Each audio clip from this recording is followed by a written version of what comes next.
Hi friends, welcome to my channel. In this video, we will discuss how convoy effect favors CPU, explaining in detail with an example. So for that, what we have to see what is meant by convoy effect.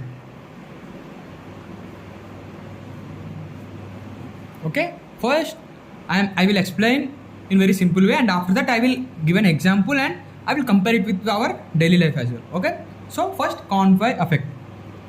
When it occurs in where it occurs? It occurs in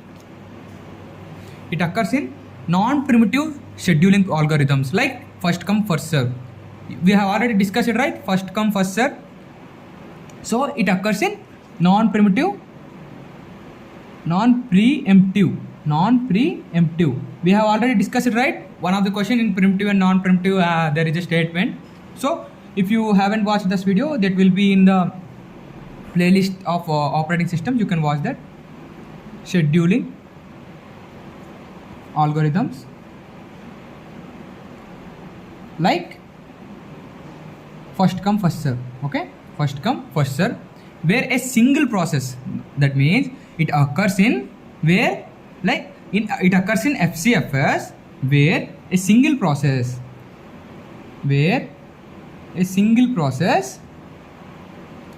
long process, not a process, it is a single long process, holds up CPU and all shorter process must wait in line. Okay, must wait in line behind it, even if they are ready to execute. There is a long process, right? It will wait up to completion of that one. So now let me explain this first come first serve scheduling in a technical way. Okay, so we have explained that convoy effect. Now let me explain the FCFS scheduling. Okay, FCFS scheduling, we will be using this, right? So it occurs in FCFS, so we will discuss about that. What it will do? It is a long CPU bound process runs first. So what happen in this scheduling, FCFS scheduling? So what happens in FCFS scheduling? A long CPU bound process complete quickly, and CPU here several like small things like there, right? Several short input output bound process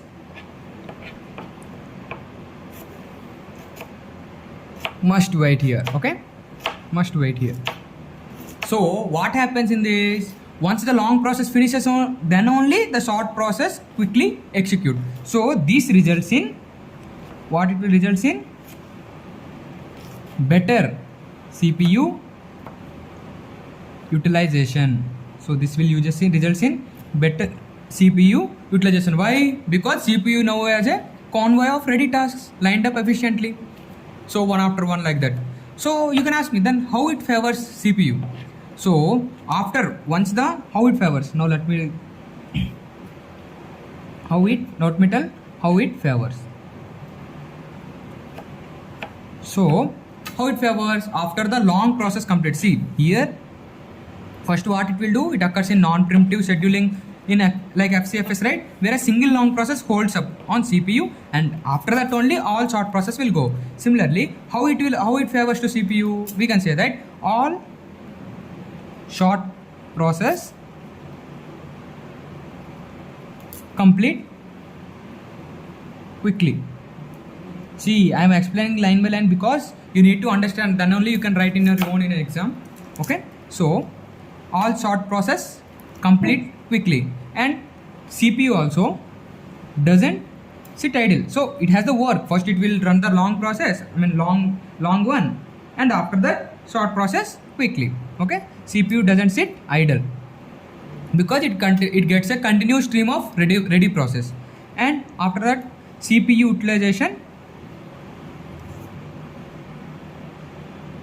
utilization increases during convoy phase. What happens? CPU utilization increases in convoy phase. So it's very easy to understand if you can understand. So what we have discussed, let me compare it with the daily life. Simply I can explain like, so if you take a toll gate, okay, toll booth, okay, it's like a CPU, okay, it's process vehicles, and there is a large truck which comes in first. Matlab it takes longer to process, like show slow payment, ID checks, everything will be done. So behind it are bikes and cars which takes there are compared with the short jobs that could have better cleared faster, but they have to wait. So after the truck clears, the small vehicles move fast one after another. So toll booth gets quickly, no idle time. So this boosts efficiency during the convoy vehicles. So what is the example? Like example we can write, like I am comparing, it's not an example, I am comparing to the daily life, like toll booth with a truck convoy. You can remember like this. Just whenever the questions occurs with this convoy effect, right? So just remember tool booth. What happens in tool booth? A truck will come that take longer process, and after that behind cars and bikes are there. Okay. Now let me tell an example. Okay. Example for what here they are asked, right? How convoy effects favor CPU? We have told. Explain in detail with an example. Example in what? FCFS scheduling. We will tell an example. So let me take three process. P1, P2 and P3. Arrival time. There will be arrival time 0, 1, 2. First one, second one, third one, like that. And burst time. Matlab completed. BT. 10, 2, 2. I can take anything. Okay. So if I write the order right, you already know I have explained in the first one only. If you take order, what it will happen? That's Gans 1. First will 0. P1. If you don't know how I am doing this, please watch my first video on operating system, which is in the playlist operating system. So see here P1 0 1 2 like that, 10 2 2. Then I will write 0 10 P2 12 and P3 14 like that. Okay. Okay. Now P2 and P3 are short jobs, but they will wait. See here, if you can see in this question, if I am telling P2, see P2 is 2 and P3 also I have taken 3. Let me explain like this. P2 2, P3 also 2. So what I am telling is like P2 and P3 are small process 2 2, but P1 is long process 10. It will take 10 minutes. P2 and P3 are 2 minutes each, but still P2 and P3 should have to wait until the P1 is completed. So like this is the example. P2 P3 are short jobs and P1 is long job. Still P2 and P3 have to wait until the P1 completed. Once P1 finishes, then only P2 and P3 quickly processed. So CPU remains busy, no context switching delays. Okay. So what we have discussed till now? Convoy effect. Convoy effect is one long process blocks many short ones in non-preemptive scheduling. Okay. One big process or one long process blocks many short ones. And what is the impact? It causes initial delay. But once the long process finishes CPU, right? CPU gets quick successive jobs. So what is the advantage with this convoy effect? It results in high CPU utilization. Okay. So thank you guys for watching my video. Subscribe my channel to get latest videos on operating system.